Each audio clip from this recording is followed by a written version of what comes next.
Hi, I'm Graham Doeren, and this is Kerry Miller, and we are doing the first ever unnamed Bracketology podcast. We're doing it from the cozy confines of one of our basements, as you can imagine.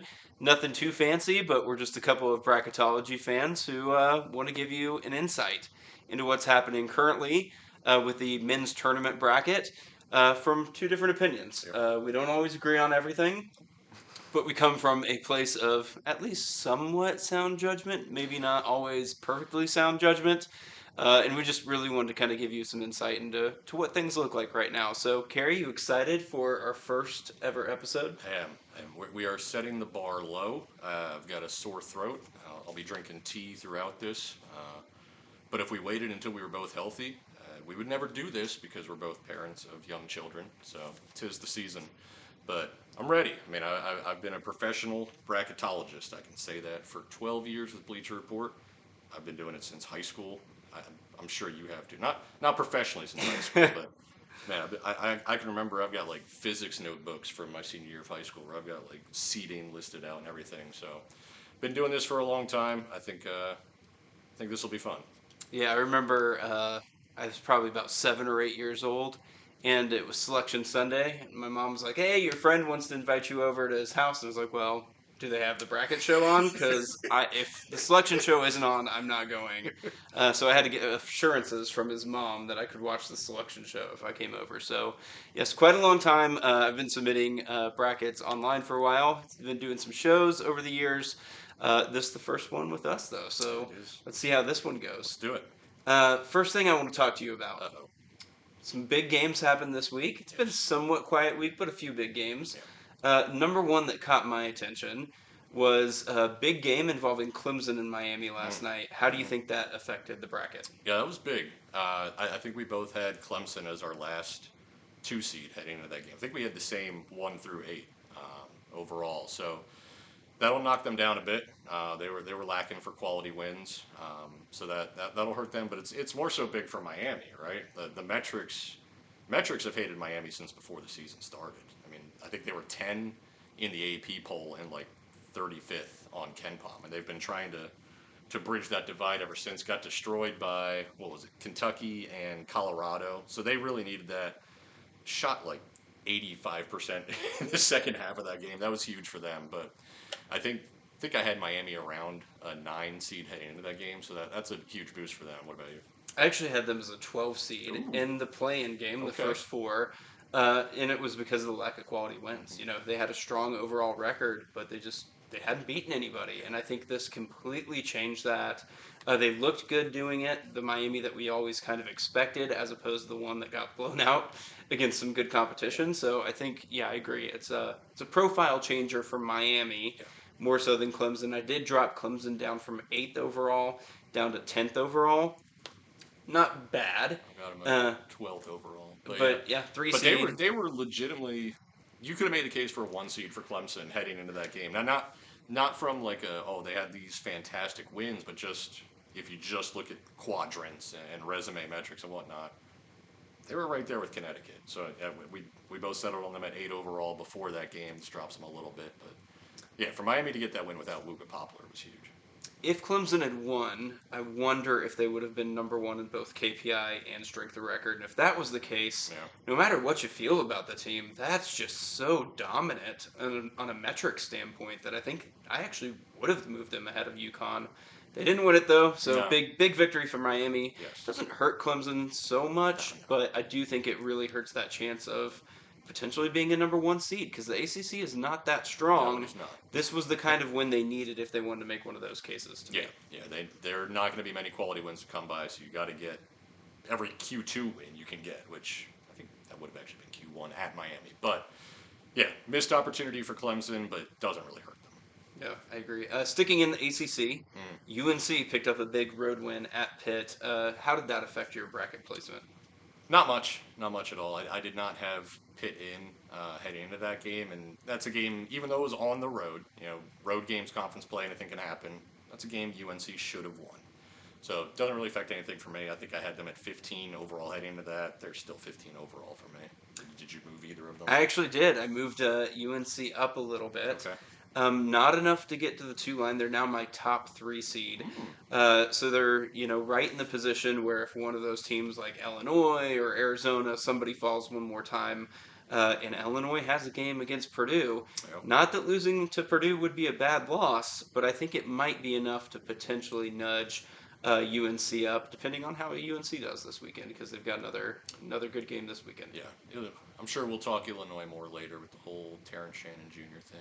Whether or not they can continue to thrive without him. They're still scoring like crazy, but we'll see about against Purdue.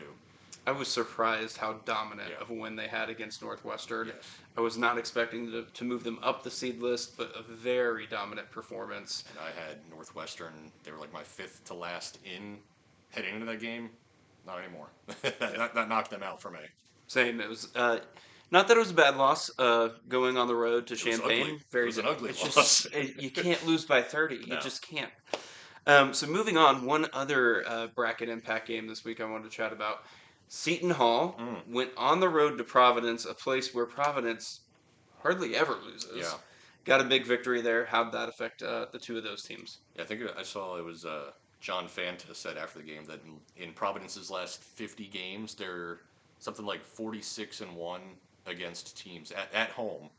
46-1 against teams other than Seton Hall, and 1-2 at home. They just can't win at home against Seton Hall. But that one, man, that's a seed line loss for sure immediately for Providence because Seton Hall was not really in the mix for a bit. They had one good win over Connecticut. That was it. 5 losses. Not a tournament team even after that. Really solid road win. But immediate seed line loss for Providence and then losing Bryce Hopkins to a torn ACL. That's don't know if they'll be able to recover from that one. I mean, Kim English is doing a great job. Brought his guys with him from George Mason, which is our hometown team. But yeah, I think the Providence was heading into that pretty clearly. Right there with Villanova as in the discussion for fourth best. Well, and St. John's now, fourth best in the Big East, and I don't know if they'll be able to maintain that at this point. Yeah, I'd kind of had Providence a little bit ahead of all their metrics. Mm-hmm. They just had too good of wins. Yeah. They may have been at home, but they just had very solid victories. So I had Providence on the 7 line, actually up towards the very top of that 7 line, pushing towards a 6. But following this loss, I dropped them to a 9 seed. I just think it's a really damaging Yeah. loss. Not because it's so bad, but all the great things that you had going for you, they're just the metrics start to make a little bit more sense Yep. when you throw in a loss like this. You can't give them that same benefit of the doubt. So I think Providence, one of those teams that started really hot compared to expectation, and now with this ACL tear, potentially some danger of maybe not making the tournament. Yeah. Seton Hall, you mentioned they were not in the mix No, not even really, close. but now with a UConn win, with a win at Providence, Yeah. maybe they're getting closer. I would say that they're on the bubble, even though they're not on the right side of the bubble at Yeah, this point. you've got 2 wins that strong. You're at least in the conversation because teams on the bubble right now are Cincinnati, who's 0-2 against the top 2 quadrants. So it only takes 1 or 2 really good wins to be in the mix right now. So yeah, they probably are on the bubble right now. I can't even tell you offhand who their best non-conference win was. I probably should have done a little more research before this, but I know they hadn't done much before Big East play started because when they beat Connecticut, that was like stunning. Not only because of the margin of that victory, but just nobody thought they were even remotely on the same plane as the Huskies. Speaking of not being remotely on the same plane, Mm-hmm. there are 16 teams that have emerged at the top of the bracket, the Okay. first 4 seed lines so far. What are your number 1 seeds? I think we're going to be in 100% agreement on this. Purdue, Houston, Kansas, and Connecticut in that order, right? Yeah. Exact order. I don't know. You could have I made a think case for Houston, Clemson, Kansas but is the potential one where I could see Houston's the wild maybe card because they haven't Houston's a really wild played card. anyone. I mean, they beat what Utah is probably their best win. I think that was on a neutral floor. But yeah, they will be tested for sure in Big 12 play. But right now, I have them at 2, just because they're undefeated and just so ridiculously good in all the metrics. Yep. I think this very beginning of the Big 12 season will be really illuminating. Yeah, Houston has a bit of a tougher schedule to start off than Kansas does. yeah, So it'll be interesting to see if Kansas can build a little bit of a lead in the Big 12 race because if they don't, that closing stretch gets a whole yeah. lot more difficult for the Jayhawks. I think they need to build a little bit of a lead if they're going to hold on to potentially another Big 12 championship, or maybe Go ahead, hang your banners. maybe let the newcomer Houston come in and pick up a championship, their Yeah. first opportunity to do so. So I mean, start of the big. This is not on our discussion docket, but I know that we can go long on this. The start of Big 12 play just for Cincinnati, for Texas, for TCU, for Texas Tech, Iowa State Oklahoma, even. Iowa State. All these. It's crazy how many Big 12 teams are top 30 in the net, but haven't actually beaten anybody. So we'll see in the first couple of weeks. I think there will be a handful of Big 12 teams getting chopped down. I probably have 8 Big 12 teams in my field right now, and Well, we'll see if that's how it stays. even some of the wins have been unimpressive. TCU needed a bad officiating A decision, miracle a to beat miracle a and a bad terrible officiating Georgetown. decision to beat Georgetown. Yeah. We had Texas barely beat Louisville on a neutral Mm. court. They Hmm. needed a buzzer beater there. So it hasn't even always been pretty, even when they're not playing Yeah. difficult competition, and they just haven't played much difficult competition. So it'll be No. interesting to see how the committee even treats the Big 12 this year, because a lot of the damage they're doing is just going to be in conference play. It's not going to be quality out of conference wins. Yeah. I mean, even BYU, they're number, at least at last check for me, they were number 2 in the net. Who have they really beaten? I mean, but that's going to be a high quality win all season long. Even beating them at home will be probably quad one all season long. So plenty of opportunities in Big 12 play. That's for damn sure. It's almost hard to fathom how BYU and Houston and Iowa State being that high up in the net, how are they even going to fall out of the top Right. 30 when Yeah. they're playing that difficult of a schedule down the stretch? They've already built up these efficiency metrics to such astronomically high margins that I really don't see them dropping out of the top 30. Maybe Iowa State, but BYU up there with Houston, like even Yeah. if they don't do well in Big 12 play, it's hard to imagine I them mean, not being a Q1 home victory for some other teams. they would have to be end of Trey Young's season at Oklahoma bad for the final like 6 weeks to fall out. That's what it's going to take. So if the entire league were to go 500, you get like 12 Big 12 teams in the field. Eventually, somebody's going to get beat up. And even though conference record doesn't matter for the selection criteria, if you're 6-12 in league play, Yeah. that's probably going to kill you. I mean, I think this is a good point about official selection criteria versus what really happens in that committee room, because I think they would tell you that there's a lot of things that aren't considered Yeah. as a criteria. At the end of the day, these are human beings. They watch a lot of basketball. They read a lot about college basketball. They hear a lot about Yeah. college basketball. You start to wonder, even if a team has the resume, if they have that poor of a conference record, Yeah. are you going to put that team in? Maybe even if the metrics say they're good enough, I mean, you when just you wouldn't did do it. the mock committee forever ago, you had the shirts and skins debate. Then when I did it, they still had, I think I did it in 2014, 2015. Like last 10, last 12 record was still on the resume. We were still using RPI at the time. Like things change. But yeah, I think we'll have plenty of time to discuss selection criteria over the next 2 months. But let's go back to our seed lines. Twos, Marquette, Arizona, Tennessee, 5, 6, 7, right? We're only In that exact we're order. we're only going to argue the final number 2 seed. I think you already said you have Illinois. I have Wisconsin, and I'm six of one, half dozen of the other. That'll get settled in Big Ten play.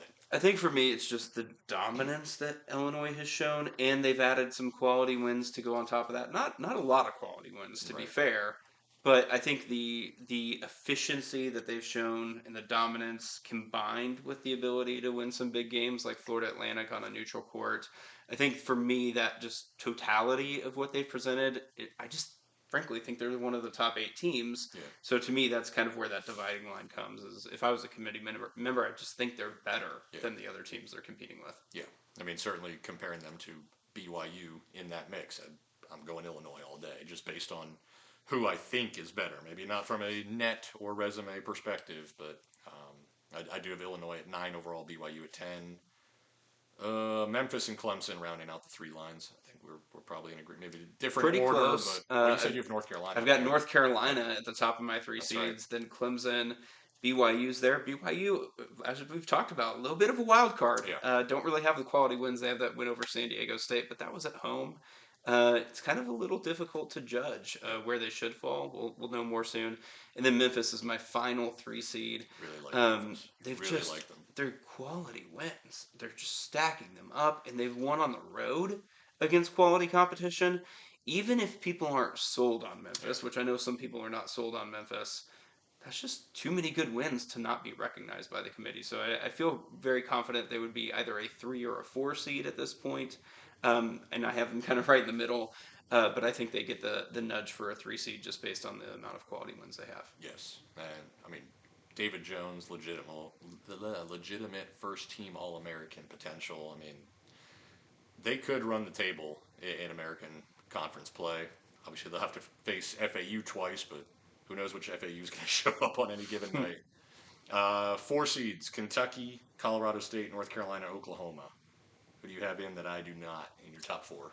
I have Kentucky. They're my 16th overall, so my last Okay. one. I have Colorado State right in front of them. And then Okay. I've got Utah Okay. before I get to Wisconsin. I Who have do you have Utah there? at 17, so I'm not going to argue you. Yeah, I think Utah's got an interesting resume to me because it's a good quality resume. They beat BYU at Hmm. home, but I'm also not entirely sold on them having actually matched Yeah. what some of those quality wins show. They've had a bit of a favorable schedule, if that makes sense. Like they've played Houston on a neutral court. They lost that expectedly, but they weren't particularly competitive in that game either. So there's this part of the net loves Houston so much. So for the net, it's not really a bad loss that they took. Right. But if you look at outside of BYU, who they beat at home, I'm not really sold on some of these other wins that are quality wins.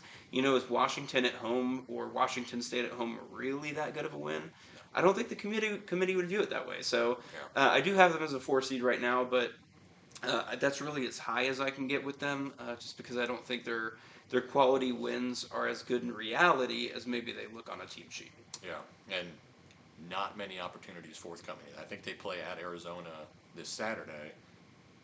What do they have on their resume after that? I mean, aside from the Hopefully, home, not a loss to Arizona State. oof, that would be bad. Uh, yeah, aside from the home game against Arizona, and then I assume they play 2 games against Colorado. Like, not another Q1 opportunity, possibly. I mean, it's gonna be rough in Pac-12 play. Yep. Let's shift what we're talking about a little bit. Let's talk about some seeds that maybe we don't quite agree on. Okay. One team I've been pretty high on that I know the metrics aren't quite as high on is Texas A&M. Where Yes. do you have the Aggies? Oh, I should have done my research.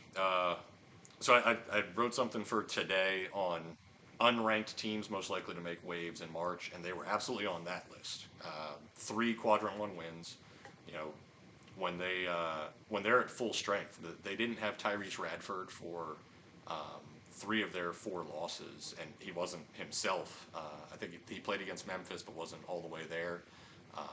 They don't have anything close to a bad loss. I think they're really solid. I wrote down their resume numbers. So they're 25th in the net, 31st resume ranking, and around 20th in the predictives. So that's about a 6 seed, 7 seed to me. Yep. I think I have them You had right them at at a the top of 7 last time yeah. I think I I have them looked at top your of the 7 bracket. line. Yeah. I actually have them up at a 5 seed, I'm and fine with actually a that. pretty high 5 seed. I Okay. have them as 18th overall.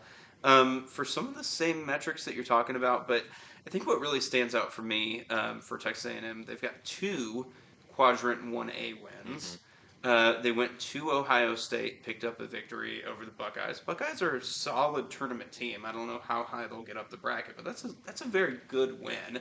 they're good. You could even argue possibly an elite win. I know the net looks at it as an elite Mm-hmm. quality win. They also got that big victory over Iowa State on a neutral court down in Orlando. So I think that one, it's a little bit of a mystery how truly quality that's going to be until we see how Iowa State does in Big 12 play. But it's definitely going to be a Q1 win. Yeah. No doubt about that. That'll stay there. They also won at SMU. And I think for me, as odd as it sounds, that's kind of the tipping point is that they beat Iowa State. They beat Ohio State in a true road game. So they've got multiple good wins away from home. But at SMU kind of just clinches it. This Yeah. is a team now that there's not 1 or 2 quality road wins. They've won 3 Yeah. very good games away from home.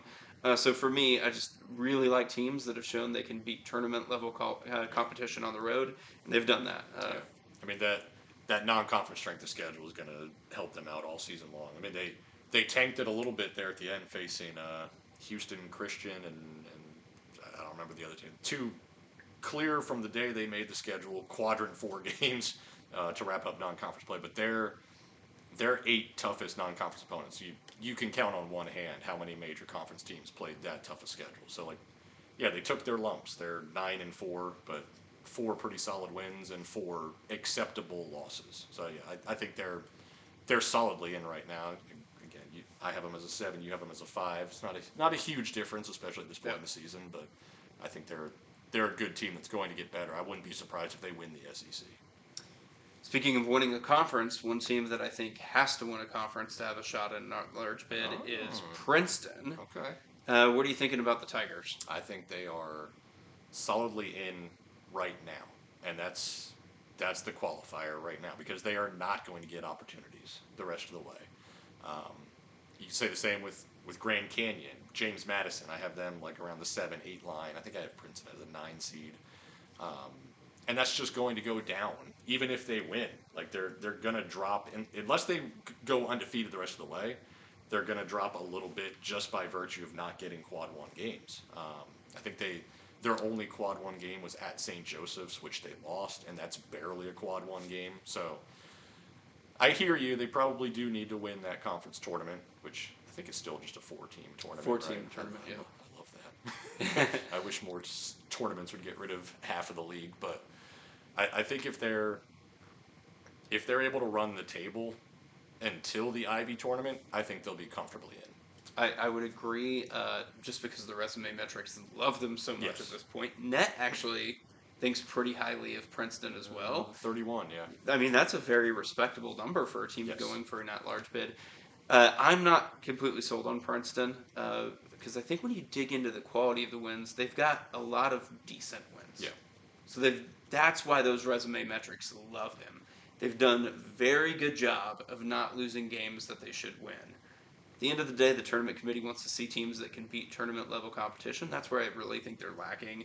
Yeah. In BPI, they're 54th. KenPom, they're 57th. I think that's maybe a little bit more indicative of how I truly see Princeton. Yeah. So I think right now, comfortably, they would be in the field if the tournament was set today.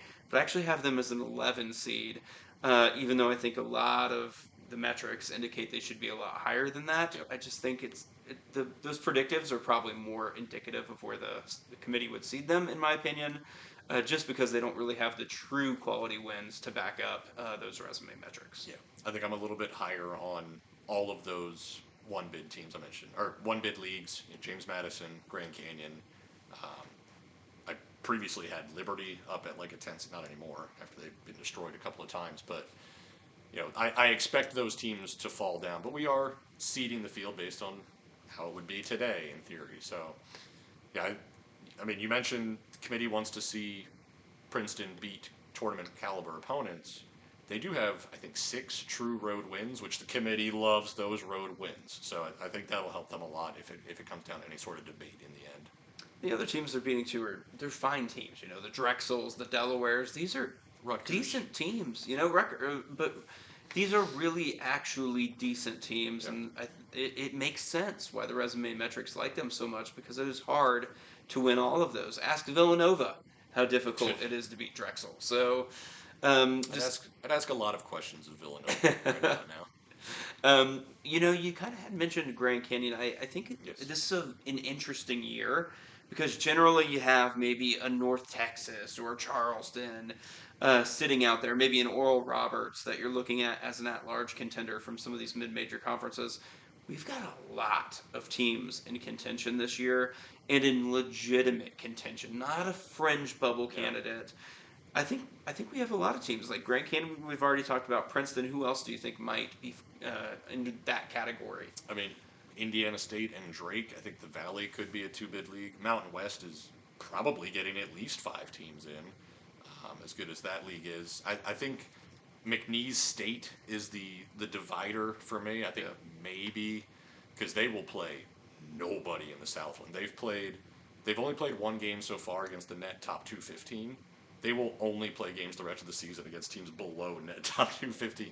So they have to run the table, and if they were to lose in that conference championship, again, same as kind of Princeton, I think they probably get in because they do have that road win over Michigan, road win over VCU, and one other decent win as well. But that's probably about the cut line. I have them as my 51 overall, so I think they're my last 12 or my top 13, wherever that makes them fall on the seed list. What about James Madison? Yeah, How I have JMU as a 7 seed right now. Still undefeated. Obviously had that great road win over Michigan State, which, boy, they've improved the last 3 weeks. I think they just finished beating the hell out of Penn State as we're recording this. I think you could argue that's now an elite win that James Madison Oh, yeah. registered. For a while. Oh, yeah. It looked like maybe it's win over a team that's not going to make the tournament. Now it looks like truly an elite victory that should Yeah. So continue to boost them up the standings. I think JMU is very comfortably in right now, and I think they will lose at some point in. I believe they in Colonial Sun Belt now. They Sun changed Belt. conferences. That's right. That's Yeah. right. Oh my God, I should know that from following football. But yeah, yeah, they're going to pick up a lot. They might lose today to Louisiana. I mean, there are going to be some tough games in the Sun Belt, but I think their resume is very, very strong. I think with the first off undefeated right now. So just a lot of opportunities to lose games and still have a very good overall record. And I think Yeah. overall record does count when you're sitting in that committee room. The other thing is that win at Michigan State. I mean, You there's compare. never been a team with fewer than 4 losses to miss the tournament or something like that. I know St. Mary's missed a couple of times and they were like 29 and What was 5. Charleston's record last year? I thought they were 31-3 for some reason. I can't recall.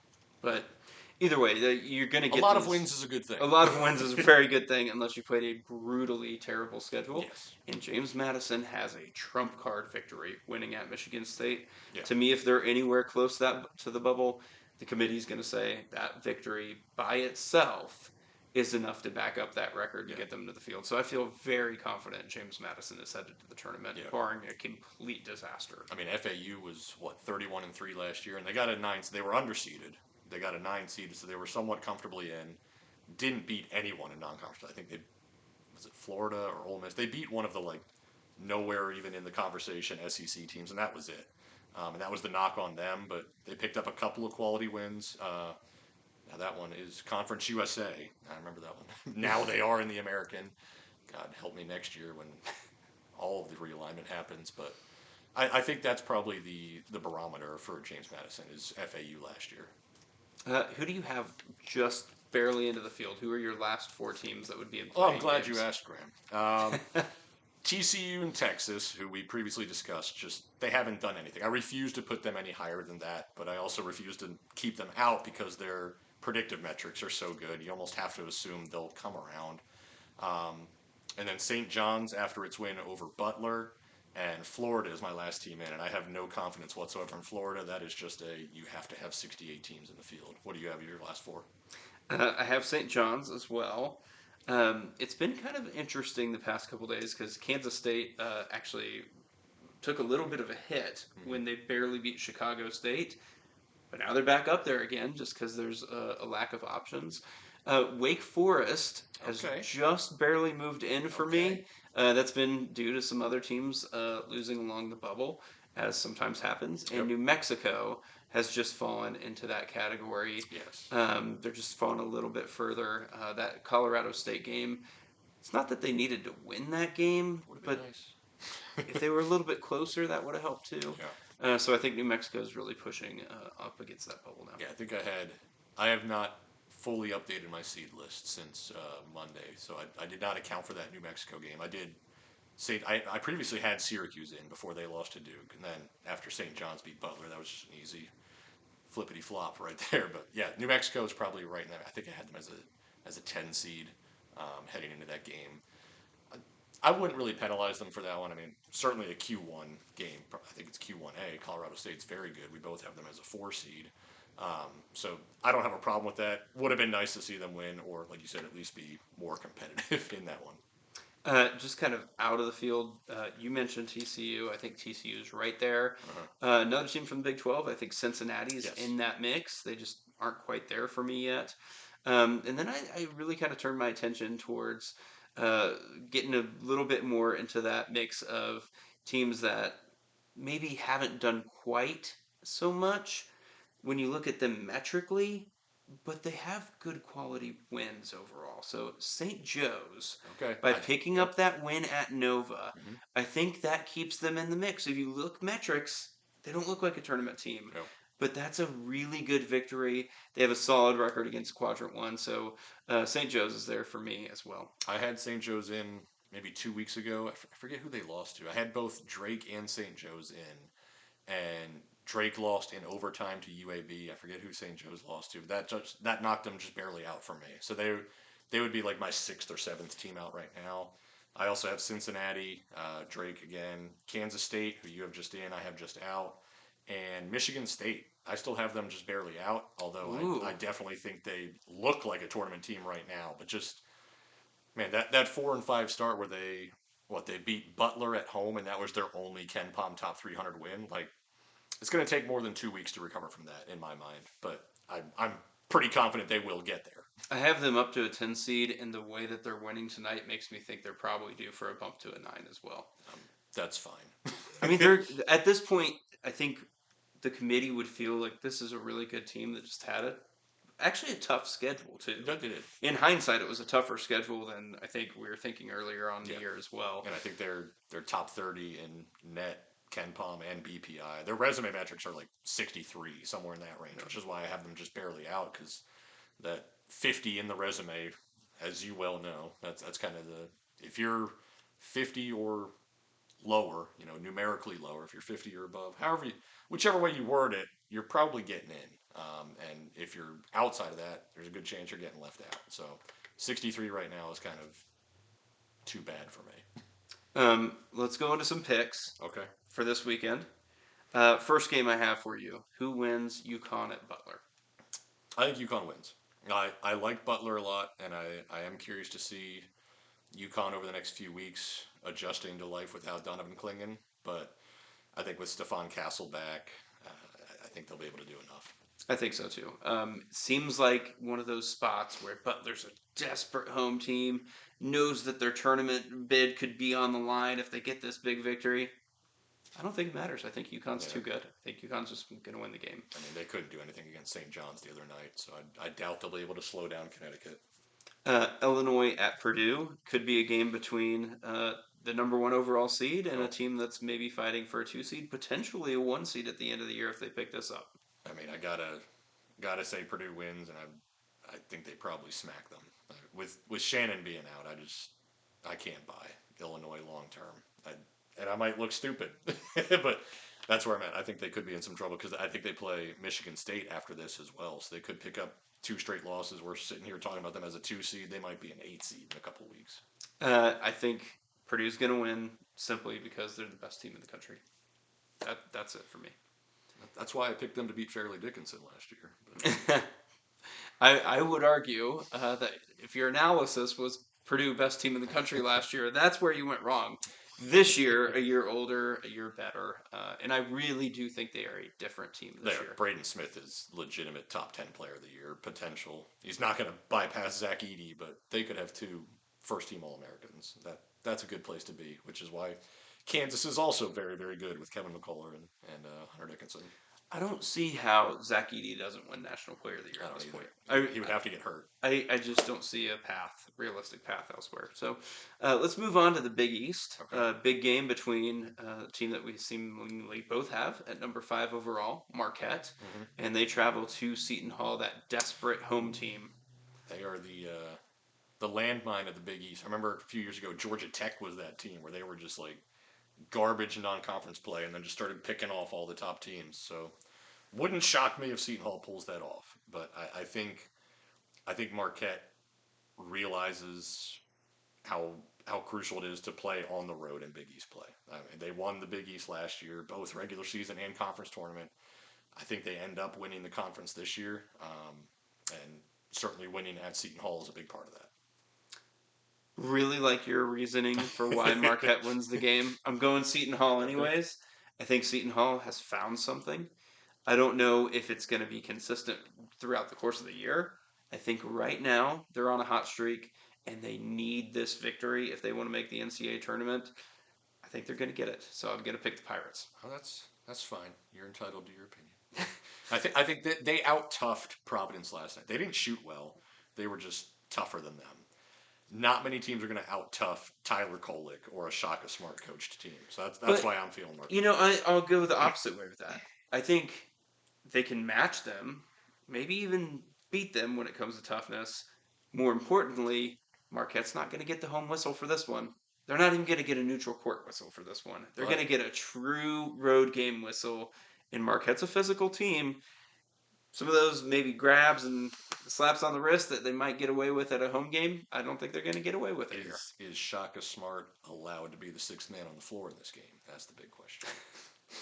I have been adamant that there should have been a technical foul for that. It's actually very interesting to me that some people are defending this and saying this is just how coaches behave. That is not how coaches behave. No.